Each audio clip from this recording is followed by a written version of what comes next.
ഏത് തരത്തിലുള്ള ആക്രമണം എപ്പോൾ വേണമെങ്കിലും സംഭവിക്കാം എന്നുള്ളത് ലോകരാജ്യങ്ങളെ മുഴുവൻ ഒരു ആശങ്കയുടെ മുൾമുനയിൽ നിർത്തിയിരിക്കുകയാണ്. എത്ര കാലയളവ് ഇനി മുന്നോട്ട് പോകും എന്ന് പോലും അറിയില്ല. കാരണം അമേരിക്കയും ഇറാനും ഒക്കെ ഈ നിലപാട് തുടരുന്ന ഒരു സാഹചര്യത്തിൽ ആരും വിട്ടുവീഴ്ചയ്ക്ക് തയ്യാറല്ല. ആത്യന്തികമായി അമേരിക്ക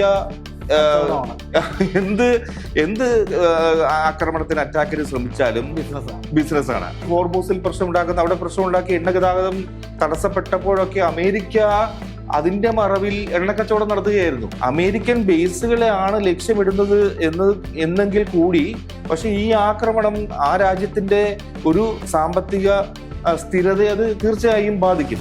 പശ്ചിമേഷ്യയിൽ യുദ്ധം അതിരൂക്ഷമായിട്ട് തുടരുകയാണ്. ഒരു മാസമെങ്കിലും ഇനിയും യുദ്ധം ഇതുപോലെ തന്നെ ചെയ്യും എന്നാണ് ഇറാൻ പറഞ്ഞിരിക്കുന്നത്. വിജയം നേടുന്നത് വരെ യുദ്ധം തുടരുമെന്ന് അവർ പറഞ്ഞു. അതിന്റെ അർത്ഥം ഇനിയൊരു വെടിനിർത്തൽ കരാറിനുള്ള സാധ്യത വളരെ കുറവാണ്. ഹോർമൂസ് കടലിടുക്ക് അടഞ്ഞു കിടക്കും. ഗൾഫ് മേഖലയിലേക്ക് ഇനിയും രൂക്ഷമായ ആക്രമണങ്ങൾ ഉണ്ടാകും. അപ്പം നമ്മളെ സംബന്ധിച്ച് നമുക്ക് എല്ലാവർക്കും അറിയുന്ന ഒരു കാര്യം, യുദ്ധം രൂക്ഷമായിട്ട് നടക്കുകയാണ്. ഗൾഫ് മേഖലയിൽ ആക്രമണം നടക്കുന്നു, ഇറാനെ അമേരിക്ക ആക്രമിക്കുന്നു, ഇറാൻ തിരിച്ചടിക്കുന്നു. അതെല്ലാം പൊതുവിൽ അറിയുന്ന കാര്യമാണ്. പക്ഷെ അതിനപ്പുറത്തേക്ക് ഇത് ഉണ്ടാക്കാൻ പോകുന്ന ദൂരവ്യാപകമായ പ്രത്യാഘാതങ്ങൾ സാമ്പത്തിക മേഖലയിലും വാണിജ്യ മേഖലയിലും അടക്കം നിരവധി മേഖലകളിൽ നമ്മൾ സാധാരണക്കാരുടെ ജീവിതം ദുസ്സഹമാക്കുന്ന നിലയിലേക്ക് ഈ യുദ്ധം മാറാൻ ഉള്ള എല്ലാ സാധ്യതയും നമ്മൾ കാണുകയാണ്. ഇതേക്കുറിച്ച് പറയാനാണ് മുതിർന്ന മാധ്യമ പ്രവർത്തകൻ ശ്രീ ഫിജി തോമസ് നമ്മോടൊപ്പം ചേരുന്നത്. ഫിജി, എങ്ങനെയായിരിക്കും ഇതിൻ്റെ ഒരു സാഹചര്യം? ഈ യുദ്ധം രൂക്ഷമാകുമ്പോൾ എന്തായിരിക്കും നമ്മളൊക്കെ അനുഭവിക്കാൻ പോകുന്ന കഷ്ടപ്പാടുകൾ? പ്രത്യേകിച്ച് ഗൾഫ് മേഖലയിലേക്ക് ഇപ്പോൾ എല്ലാ ദിവസവും രൂക്ഷമായ ആക്രമണങ്ങൾ നടന്നുകൊണ്ടിരിക്കുകയാണ്. വെറും ഒരു ആക്രമണം എന്നതിനപ്പുറത്തേക്ക് എന്തൊക്കെയാണ് ഇതുകൊണ്ട് സംഭവിക്കാൻ പോകുന്ന ആ ഒരു വലിയ പ്രത്യാഘാതങ്ങൾ? ഓക്കെ, ഇത് നമ്മൾ ഒരു ഘട്ടത്തിൽ വിചാരിച്ചതാണ് ഈ യുദ്ധം ഒന്ന് കെട്ടടങ്ങും എന്ന്, അല്ലെ? ചില സമാധാന ശ്രമങ്ങളും നീക്കങ്ങളും ഒക്കെ ഉണ്ടായി. ചെറിയ തോതിൽ അത് ഫലം കണ്ടു. പക്ഷെ അത് വളരെ കുറച്ചു നാളത്തേക്ക് മാത്രമേ നിലനിന്നു എന്നുള്ളതാണ്. വീണ്ടും വലിയ വെല്ലുവിളികൾ മാത്രമല്ല അറ്റാക്കും ഇറാനും അതുപോലെ തന്നെ അമേരിക്കയും നടത്തിക്കൊണ്ടായി. പ്രത്യേകിച്ച് ഹോർമൂസ് കടലിടുക്ക് ഇപ്പോൾ പല രാജ്യങ്ങളുടെ കപ്പലുകൾ, ടാങ്കറുകൾ കടന്നു പോകുന്ന വഴിയിലാണ് ഈ ഒരു സമ്മർദ്ദം മുഴുവൻ ഉണ്ടാകുന്നത്, ഉപരോധം ഉണ്ടാകുന്നത്. അതുകൊണ്ട് തന്നെ ഈ ഒരു കപ്പൽ ഗതാഗതം സുഗമമല്ല. ഇത് തന്നെ വലിയ പ്രശ്നമാണ്. പോകുന്ന കപ്പലുകൾക്ക് നേരെയുള്ള ഇറാന്റെ ആക്രമണം അല്ലെങ്കിൽ ഏത് തരത്തിലുള്ള ആക്രമണം എപ്പോൾ വേണമെങ്കിലും സംഭവിക്കാം എന്നുള്ളത് ലോകരാജ്യങ്ങളെ മുഴുവൻ ഒരു ആശങ്കയുടെ മുൾമുനയിൽ നിർത്തിയിരിക്കുകയാണ്. അപ്പോൾ ലോകത്തിൽ ഈ ഒരു കപ്പൽ ഗതാഗതത്തിന്റെ ചങ്ങല മുറിയുന്നു. പലയിടത്തും മുറിയുമ്പോൾ അവശ്യ വസ്തുക്കളും ഉപഭോഗ വസ്തുക്കളും പെട്രോളിയം അതുപോലെ LNG ഇത്തരം സാധനങ്ങൾ ഒക്കെ ഓരോ രാജ്യത്തും കൃത്യമായി എത്തേണ്ട, പല രാജ്യങ്ങളും വാങ്ങുന്നവയാണ്, കൊണ്ടുപോകുന്നു, എക്സ്പോർട്ട് ഇമ്പോർട്ട് ഇതെല്ലാം നടക്കുന്നുണ്ട്. പക്ഷെ ഇതിനൊക്കെ വരുന്ന ഒരു തടസ്സം വലിയ തോതിലാണ്. ഇത് എല്ലാ മേഖലകളെയും കൃത്യമായി ബാധിക്കും. നമുക്ക് 2-3 തരത്തിൽ ഇതിനെ കാണാം. ആഗോളതലത്തിലേക്ക് നോക്കാം. ആഗോളതലത്തിലേക്ക് നോക്കുമ്പോൾ നമുക്കറിയാം, ഈ ഒരു ക്രൈസിസ് ഒരു ഷോർട്ട് ടേം എന്ന നിലയിലും ഒരു ലോങ് ടേം എന്ന നിലയിലുമുള്ള ആഘാതമാണ് ആഗോള സമ്പദ്ഘടനയിൽ ഉണ്ടാക്കാൻ പോകുന്നത്. ഒരു ഗ്ലോബൽ ഒരു കൺസെപ്റ്റിലേക്ക് ആ ഒരു രീതിയിൽ നമ്മൾ പരിശോധിച്ചാൽ ഇപ്പോൾ ആഗോളതലത്തിലൊരു സാമ്പത്തിക വളർച്ചയിൽ ഒരു മുരടിപ്പ് ഇപ്പോൾ തന്നെ ഉണ്ടായിട്ടുണ്ട്. ഇത് തീർച്ചയായും വേൾഡ് ബാങ്കിന്റെ റിപ്പോർട്ടുകളിൽ അത് ദൃശ്യവുമാണ്. ആഗോളതലത്തിൽ ഒരു സാമ്പത്തിക മുരടിപ്പുണ്ട്. നമുക്ക് കൂടുതൽ ചോദ്യങ്ങളിലേക്ക് വരുമ്പോൾ അതിന്റെ വിശദാംശങ്ങളിലേക്ക് പോകാം. 2, നമ്മൾ ഇപ്പൊ GCC രാജ്യങ്ങൾ അല്ലെങ്കിൽ ഗൾഫ് രാജ്യങ്ങൾ കേന്ദ്രീകരിച്ച് നമ്മൾ പറയുമ്പോൾ പ്രധാനമായും നിക്ഷേപങ്ങൾ, ടൂറിസം, ഏവിയേഷൻ മേഖലകൾ കേന്ദ്രീകരിച്ചുള്ള ഒരു വ്യവസായങ്ങളും പുരോഗതിയും ഒക്കെയാണ് ആ രാജ്യങ്ങളിൽ നടക്കുന്നത്. ഇതൊക്കെ പലപ്പോഴും നിശ്ചലമാകുന്ന അവസ്ഥ. കൂടുതൽ ഇൻവെസ്റ്റ്മെന്റുകൾ നടക്കുന്നില്ല, നിർമ്മാണ മേഖല സ്തംഭിക്കുന്നു, അല്ലെങ്കിൽ അവിടെ തൊഴിലവസരങ്ങൾ നഷ്ടപ്പെടുന്നു. അത് കേരളത്തിലേക്ക് കണക്ട് ചെയ്യേണ്ടി വരും, പ്രവാസി മലയാളികളെയൊക്കെ ബാധിക്കുന്നു. ഇപ്പോൾ രാജ്യത്തേക്ക് ഇന്ത്യ എന്ന രീതിയിലേക്ക് നോക്കുമ്പോൾ രാജ്യത്തിന്റെ ഒരു വളർച്ചാ നിരക്ക് GDP-യിൽ നേരത്തെ വേൾഡ് ബാങ്കും RBI ഒക്കെ കണ്ട പോലെ ഒരു 7% വളർച്ചാ നിരക്ക് എന്ന് മുന്നിൽ കണ്ടിരുന്നെങ്കിലും അതിപ്പോൾ കുറച്ചു വെക്കേണ്ടി വരുന്നു. അത് ഒരു 6.4 എന്നതിലേക്ക് അടുത്ത സാമ്പത്തിക വർഷത്തിൽ അങ്ങനെ നിശ്ചയിക്കാൻ കഴിയുന്നുള്ളൂ. അവർ അങ്ങനെ മുന്നിൽ കാണുന്നുള്ളൂ. ഇപ്പോൾ ഒരു 6.6 എന്നതിലേക്ക് നിൽക്കുന്നുണ്ട്. പക്ഷേ ഇതാണ് GDP റേറ്റിൽ കുറവ് വരുന്നു, രാജ്യത്തിന്റെ വളർച്ചയെ ഇത് ബാധിക്കുന്നു. ഇതൊക്കെയാണ് വളരെ പ്രത്യക്ഷത്തിൽ നമുക്ക് കാണാൻ കഴിയുക. ഇൻഫ്ലേഷൻ, പണപ്പെരുപ്പം വർദ്ധിക്കുന്നു, സാധനങ്ങൾക്ക് വിലക്കയറ്റം ഉണ്ടാകുന്നു എന്നുള്ളതാണ് പ്രധാന വസ്തുത. അങ്ങനെ ഈ ഷോർട്ട് ടൈം ആയിട്ടുള്ള കാര്യങ്ങൾ നമുക്ക് പെട്ടെന്ന് പ്രതീക്ഷത്തിൽ മനസ്സിലാക്കാവുന്ന കാര്യങ്ങൾ ഇതൊക്കെയാണ്. ഇതിൽ ലോങ് ടേമിലേക്ക് വരുമ്പോൾ ഇപ്പം നമുക്കറിയാം ഇന്ധന വില കൂടുന്നു, വിലക്കയറ്റം ഉണ്ടാകുന്നു, ക്ഷാമം ഉണ്ടാകാൻ സാധ്യതയുണ്ട്. ഇറാൻ തന്നെ പറയുന്നത് ഇങ്ങനെ പോയാൽ ലോകം മുഴുവൻ പട്ടിണിയിലാകുന്ന നിലയിലേക്ക് കാര്യങ്ങൾ മാറുമെന്നാണ് പറയുന്നത്. അപ്പോൾ അത് ഷോർട്ട് ടേമിലേക്കും ലോങ് ടേമിലേക്കും വലിയ നാശനഷ്ടങ്ങൾ അല്ലെങ്കിൽ വലിയ പ്രശ്നങ്ങൾ നമുക്കുണ്ടാവും. ഇപ്പം ഇതിൽ നമ്മൾ ഒരു വ്യക്തി എന്ന നിലയിൽ അല്ലെങ്കിൽ ഒരു സംരംഭകൻ എന്ന നിലയിൽ അല്ലെങ്കിൽ ഒരു ജോലിക്കാരൻ, ഒരു ഉദ്യോഗസ്ഥൻ എന്ന നിലയിൽ അങ്ങനെ പല രീതിയിലും ആളുകൾക്ക് എങ്ങനെയായിരിക്കും ഇത് ബാധിക്കുക? ഏത് രീതിയിലായിരിക്കും? ഗ്രൗണ്ട് റിയാലിറ്റി എങ്ങനെയായിരിക്കും? തീർച്ചയായും ഇപ്പോൾ യദു പറഞ്ഞതുപോലെ ഒരു തൊഴിൽ, നമ്മൾ വിദേശത്ത് തൊഴിൽ തേടി പോകുന്ന ഒരു വ്യക്തി, നമുക്കറിയാം കേരളത്തിൽ ബഹുഭൂരിപക്ഷം കേരളത്തിന്റെ ഒരു സമ്പദ്ഘടനയുടെ നട്ടെല്ല് തന്നെ പ്രവാസികളുടെ പണം തന്നെയാണ്. അതിൽ യാതൊരു സംശയമില്ല. അവിടെ ഒരു ഉലച്ചിലുണ്ടായാൽ അതിന്റെ പ്രത്യാഘാതം ഉണ്ടാകുക, ആ വലിയ ഉലച്ചിൽ സംഭവിക്കുക കേരളത്തിൽ തന്നെയായിരിക്കും, സംശയമില്ല. ആ ഒരു റെമിറ്റൻസ്, പ്രവാസി റെമിറ്റൻസ് ആണ് കേരളത്തിലേക്ക് കൂടുതൽ വരുന്നത്. ഇപ്പോൾ ഒരു തൊഴിൽ അന്വേഷിച്ച് നമുക്കറിയാം നാട്ടിൽ തന്നെ തൊഴിൽ സാഹചര്യങ്ങൾ വളരെ കുറവാണ്. അത്തരത്തിൽ തൊഴിൽ രാജ്യങ്ങൾ പൊതുവായി സൃഷ്ടിക്കപ്പെടുന്നില്ല. നമ്മളുടെ കുട്ടികൾ വിദേശത്തേക്ക് പോയി അവിടെ ജോലി തേടേണ്ട സാഹചര്യമാണ്. അത് പലപ്പോഴും പറയാറുണ്ട്, ഒരു ബ്രെയിൻ ഡ്രെയിൻ ഉണ്ടാകുന്നു എന്നുള്ളത്. നമ്മുടെ കുട്ടികൾ പഠിച്ച് വിദേശ രാജ്യങ്ങളിലേക്ക് പോയി ജോലി ചെയ്യുകയാണ്. അപ്പോ അവർ അങ്ങനെ സമ്പാദിക്കാൻ, ജോലി നേടാൻ പോകുന്ന ഒരു സാഹചര്യം പോലും ഇല്ലാതായി പോയാൽ എന്ത് ചെയ്യും എന്നുള്ളൊരു ചോദ്യമാണ്. അല്ലെങ്കിൽ കേരളത്തിൽ അതനുസരിച്ച് തൊഴിൽ സാഹചര്യങ്ങൾ സൃഷ്ടിച്ച് നമ്മുടെ കുട്ടികളെ ഇവിടെ നിലനിർത്താൻ നമുക്ക് കഴിയണം, അതിനുള്ള സാഹചര്യങ്ങൾ ഒരുങ്ങണം.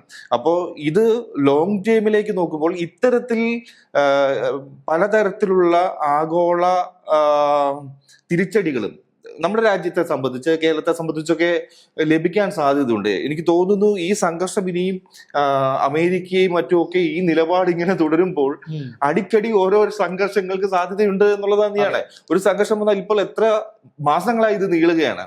അതുകൊണ്ട് തന്നെ ഗൾഫിൽ പോയിരിക്കുന്നവർക്ക് ഇപ്പോൾ നിർമ്മാണ മേഖലയിൽ ഒരു പ്രതിസന്ധി വന്നു. ഗൾഫ് രാജ്യങ്ങളിൽ നിർമ്മാണ മേഖലയിലാണ് നമ്മുടെ കൂടുതൽ തൊഴിലാളികൾ ജോലി എടുക്കുന്നത്. അപ്പോൾ അവിടെ ഒരു പ്രതിസന്ധി ഉണ്ടായാൽ അവിടെ തൊഴിൽ നഷ്ടം ഉണ്ടാവുകയാണ്.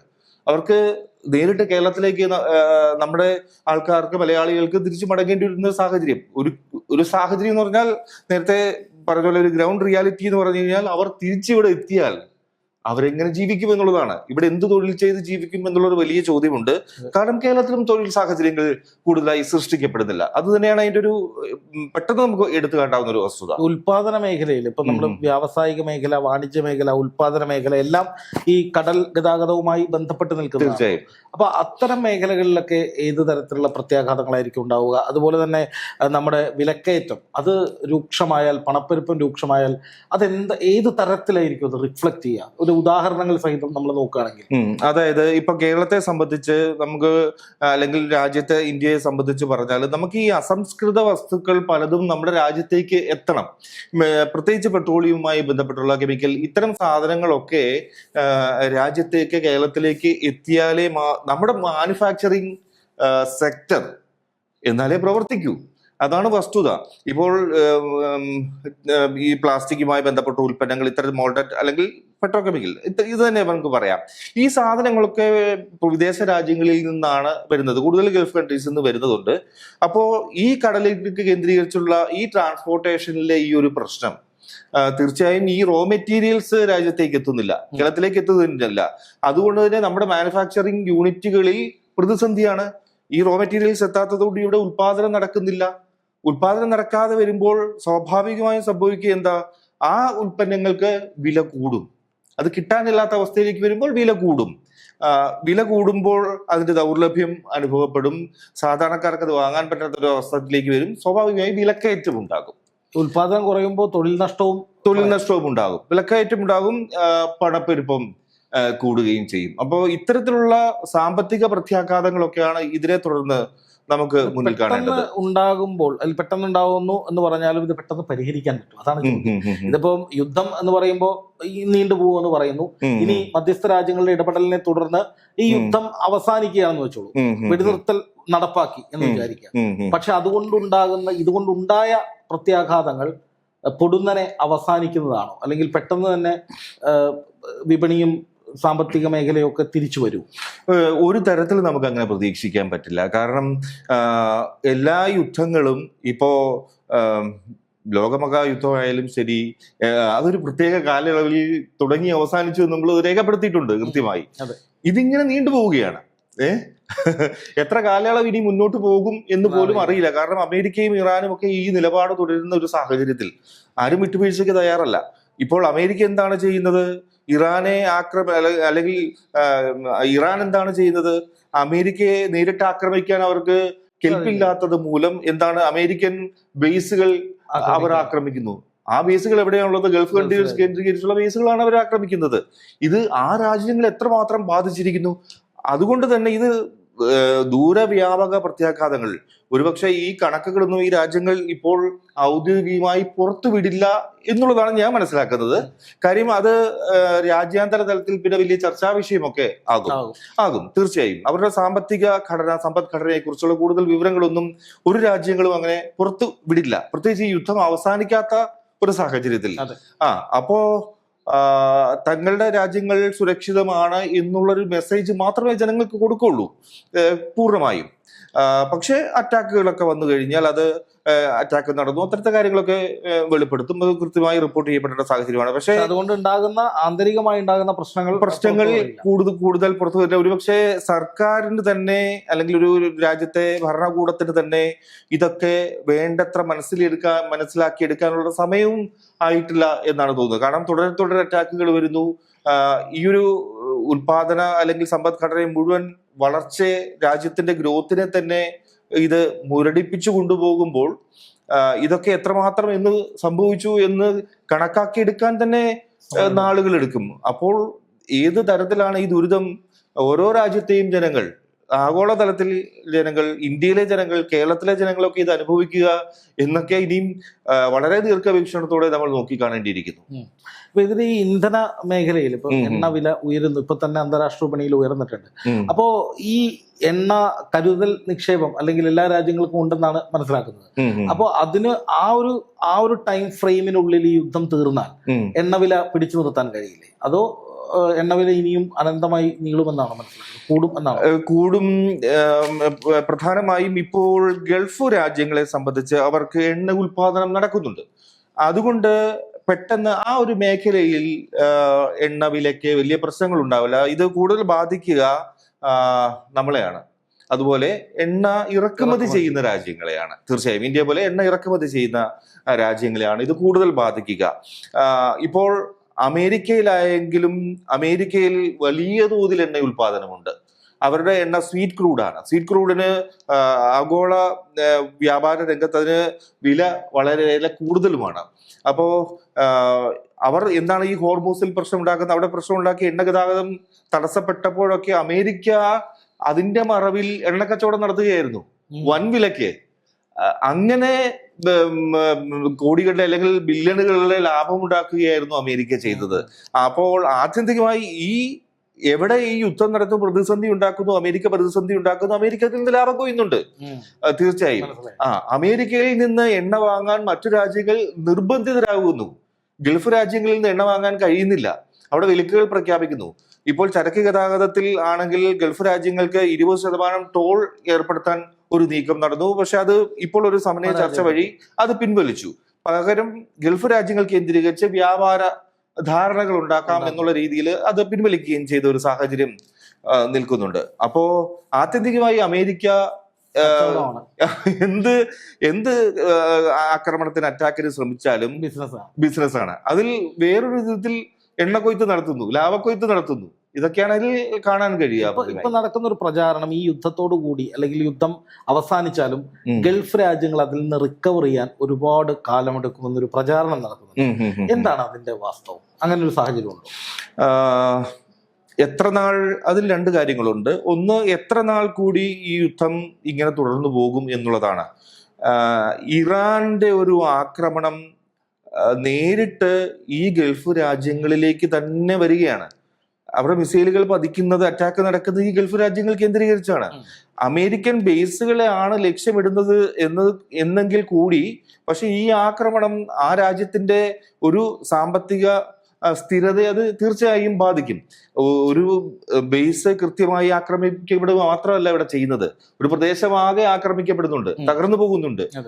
അപ്പോ ആ രാജ്യത്തെ സംബന്ധിച്ച് വലിയ നഷ്ടങ്ങൾ അവിടെ സംഭവിക്കുന്നു. അതുകൊണ്ട് തന്നെ ഇതൊരു റിക്കവറി പീരീഡ് എന്ന് നമുക്ക് പറയാൻ കഴിയില്ല. കാരണം ഇപ്പോൾ നേരത്തെ കുവൈറ്റ് ഇറാൻ യുദ്ധം, ഇറാഖ് യുദ്ധമൊക്കെ ഉണ്ടായപ്പോൾ രാജ്യങ്ങളൊക്കെ വർഷങ്ങളെടുത്താണ് റിക്കവർ ചെയ്ത് വന്നത്. അപ്പോ ഇത് ഒരു രാജ്യത്തിന്റെയോ രണ്ട് രാജ്യത്തിന്റെയോ കാര്യമല്ല. മനസ്സിലായില്ലേ? GCC, അതുപോലെ UAE, സൗദി, ഖത്താർ, അതുപോലെ എല്ലാ രാജ്യങ്ങളെയും ഈ എമിറേറ്റ്സിനെ ആകെ ബാധിക്കുമ്പോൾ അതെങ്ങനെ ഒരു റിക്കവറി ചെയ്ത് ഉണ്ടാകും എന്നതിനെ സംബന്ധിച്ച് ഇപ്പോൾ നമുക്ക് തീർച്ചയായും ഞാൻ പറയാം, അതിനകത്തൊരു വ്യക്തത ഉണ്ടാവില്ല തീർച്ചയായും. പക്ഷെ എന്തായാലും ഈ യുദ്ധം പൊടുന്നനെ അവസാനിച്ചാലും ഇല്ലെങ്കിലും ഇതുമൂലമുണ്ടായ നഷ്ടങ്ങൾ അല്ലെങ്കിൽ ഉണ്ടായ ദുരിതങ്ങൾ അതുകൊണ്ടുണ്ടായ ഇമ്പാക്റ്റ്, ആഘാതം, അത് പഴയ രീതിയിലേക്ക്, അത് പരിഹരിച്ച് പഴയ രീതിയിലേക്ക് എത്താൻ സമയമെടുക്കും എന്നുള്ളതാണോ മനസ്സിലാക്കുന്നത്? തീർച്ചയായും സമയമെടുക്കും. കാരണം ഈ എത്രമാത്രം ഈ നഷ്ടമുണ്ടായിട്ടുണ്ട്, അല്ലെങ്കിൽ സമ്പദ്ഘടനയ്ക്ക്, നമ്മൾ വെറും നഷ്ടപ്പോൾ കെട്ടിടങ്ങൾ തകരുന്നത് മാത്രമല്ല, ഇതൊക്കെ വ്യാപാരത്തെ ബാധിക്കുന്നു, ആഗോള സാമ്പത്തിക ഘടനയെ ബാധിക്കുന്നു, സമ്പദ്ഘടനയെ ബാധിക്കുന്നു. അങ്ങനെ രാജ്യത്തുണ്ടാകുന്ന പ്രതിസന്ധികളുണ്ട്, സാമ്പത്തിക പ്രതിസന്ധികളുണ്ട്, പണപ്പെരുപ്പം, അതുപോലെ തന്നെ വളർച്ച, വിലക്കയറ്റം, ഇതൊക്കെ ഏത് രാജ്യവും അഭിമുഖീകരിക്കുന്ന പ്രശ്നങ്ങളാണ്. അപ്പോ ഇതിലൊക്കെ എങ്ങനെയാണ് ഒരു ഇമ്പാക്റ്റ്, ഒരു മാറ്റം, ഒരു ഗതിമാറ്റം ഉണ്ടായിരിക്കുന്നത് എന്ന് കണ്ടറിയേണ്ടിയിരിക്കുന്നു. അതനുസരിച്ച് കണക്കെടുപ്പ് പോലും അതിനുള്ള സമയം പോലും ആയിട്ടില്ല. തീർച്ചയായും ആയിട്ടില്ല. ഇപ്പോഴും വിദേശ അല്ലെങ്കിൽ ഗൾഫ് രാജ്യങ്ങളൊക്കെ കേന്ദ്രീകരിച്ച് അവരും അലേർട്ടായിട്ട് നിൽക്കുകയാണ്. അവരൊരു സമാനമായ സാഹചര്യത്തിൽ ഇങ്ങനെ തുടർന്നു പോവുക എന്നത് തന്നെ അറിയില്ല എന്താണ് സംഭവിക്കുന്നത്. അതെ, അതൊരു അസ്ഥിരത, ഇത് അവസാനിക്കുന്നത് ഒരു അസ്ഥിരത ഇങ്ങനെ കൊണ്ടു നടക്കുക എന്നുള്ളത് വലിയ പ്രശ്നം തന്നെയാണ്. ഇപ്പോൾ ഒരു ഗൾഫ് രാജ്യം അതിന്റെ ഏത് പ്രധാനപ്പെട്ട സ്ഥലമാണ് ആക്രമിക്കപ്പെടുക, അല്ലെങ്കിൽ അവരുടെ കപ്പൽ ആക്രമിക്കപ്പെടുന്നു, ഇനിയും അടുത്ത ലക്ഷ്യം വെക്കുന്നത് എവിടെയാണ് എന്നൊന്നും യാതൊരു നിശ്ചയമില്ലാതെ ആക്രമണം തുടരുന്ന ഒരു സാഹചര്യത്തിൽ രാജ്യത്ത് കൂടുതൽ വികസന പ്രവർത്തനങ്ങൾ നടത്താനോ, അല്ലെങ്കിൽ ഒരു രാജ്യത്ത് അറ്റാക്ക് നടന്നുകൊണ്ടിരിക്കുന്ന ഒരു രാജ്യത്തേക്ക് കൂടുതൽ ഇൻവെസ്റ്റ് ചെയ്യാൻ ആരും തയ്യാറാവില്ല. അപ്പോൾ തന്നെ ആ ഒരു ബാലൻസ് അവിടെ തെറ്റുന്നു, ഇൻവെസ്റ്റ്മെന്റ് വരുന്നില്ല. ഇപ്പൊ ആ രാജ്യവുമായി കൂടുതൽ ട്രേഡ് നടത്താൻ, വ്യാപാരം നടത്താൻ മറ്റൊരു രാജ്യം തയ്യാറാകില്ല. മീൻസ് ഒരു അരക്ഷിതാവസ്ഥ അവിടെ നിലനിൽക്കുന്നതുകൊണ്ട് അത് തന്നെ ആ ഒരു ട്രേഡ് ബാലൻസ് അവിടെ തെറ്റും. അത്തരത്തിൽ ഓൺഗോയിങ് പ്രോജക്റ്റുകൾ, അതെ, അത് തന്നെ തീർച്ചയായും അവര് ഒരു രാജ്യത്തിന്റെ വളർച്ച ഇങ്ങനെയൊക്കെയാണല്ലോ സംഭവിക്കേണ്ടത്. മീൻസ് നമ്മൾ കാണാത്ത ഇപ്പോൾ സമ്പദ്ഘടന അല്ലെങ്കിൽ ഇൻഫ്ലേഷൻ, ഇതൊന്നും അല്ല. അതിനപ്പുറം ഒരു രാജ്യം സർവ്വമേഖലയിലും പുരോഗമനം പ്രാപിക്കണമെങ്കിൽ അതിന് വേണ്ടുന്ന ഒരുപാട് വസ്തുതകളുണ്ട്. അവിടെ സുസ്ഥിരമായ ഒരു ഭരണ സംവിധാനം നിലകൊള്ളണം, ആ രാജ്യത്തെ വ്യാപാരവും വ്യവസായവും പുരോഗമിക്കണം, കൃഷി പുരോഗമിക്കണം, അല്ലെങ്കിൽ പ്രത്യേകിച്ച് ഇപ്പോൾ എണ്ണ ഖനനമാണെങ്കിൽ എണ്ണ ഖനികൾ ഒക്കെ ആശങ്കയിലാണ്, എണ്ണ തൊഴിലാളികൾ അവിടെ പണിയെടുക്കുന്നവർ ആശങ്കയിലാണ്. അപ്പോ ഒരുപക്ഷെ എണ്ണപ്പാടങ്ങൾ ആക്രമിക്കപ്പെട്ടേക്കാം. അപ്പോ സർവ്വമേഖലയിലും അരക്ഷിതാവസ്ഥ തുടരുമ്പോൾ ഒരു രാജ്യം എങ്ങനെ ആത്മവിശ്വാസത്തോടെ ഒരു വികസനത്തിനായി ആഗ്രഹിച്ച് മുന്നോട്ട് പോകും എന്നതിൽ സംശയങ്ങളുണ്ട്.